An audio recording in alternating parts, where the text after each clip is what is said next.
बनने के बाद से दूसरी आतंकी हमले हुई है सर, कैसे देखते हैं इसको सर? 170 की बात करते हुए उमर अब्दुल्ला गाइड खत्म कर, लेकिन क्या उसका रिएक्शन है ये?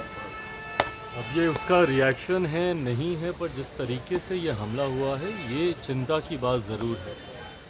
केंद्र सरकार की भी नज़र इसके ऊपर है, पर जिस तरीके से नई सरकार के गठन के तुरंत बाद इस तरीके की घटनाएं वापस से शुरू हुई हैं, ये कहीं ना कहीं सवाल खड़े करती है। मुझे लगता है राज्य सरकार की भी ये जिम्मेदारी है कि इन बातों को गंभीरता से लेते हुए इस बात को सुनिश्चित करें। एक लंबे समय तक जब केंद्र के शासन में वहाँ पर कार्य को देखा जा रहा था, इस तरीके की घटनाओं में पूरी तरीके से रोक लग गई थी।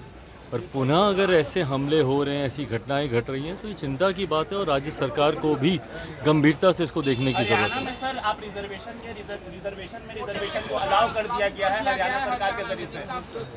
देखिए, भारत का संघीय ढांचा है, राज्य सरकारों के पास भी अपने अधिकार हैं, पर जहाँ तक रही बात इस विषय की, पहले ही लोक जनशक्ति पार्टी रामविलास इस बात को स्पष्ट कर चुकी है कि हमारी पार्टी की नीति इस सोच को लेकर एकदम स्पष्ट है। हम लोग नहीं समर्थन करते हैं इस बात का। मुझे लगता है जाति की नहीं, जमात की बात होनी चाहिए, और ख़ास तौर पर जब आप अनुसूचित जाति का जब आप जिक्र करते हैं जिसका आधार छुआछूत रहा है, अनटचेबिलिटी रहा है, जब तक ये मानसिकता कुछ ऐसे असामाजिक तत्वों की जो आज भी छुआछूत के आधार पर भेदभाव की भावना रखते हैं, ऐसे में फर्दर बाइफर्केशन, सब क्लासिफिकेशन अगर इस तरीके से अगर होता है, तो इससे कहीं ना कहीं जो हक हैं, जो अधिकार हैं इस पूरी जमात के, अनुसूचित जाति के, उसमें कहीं ना कहीं बाधाएं और ज़्यादा बढ़ेंगी,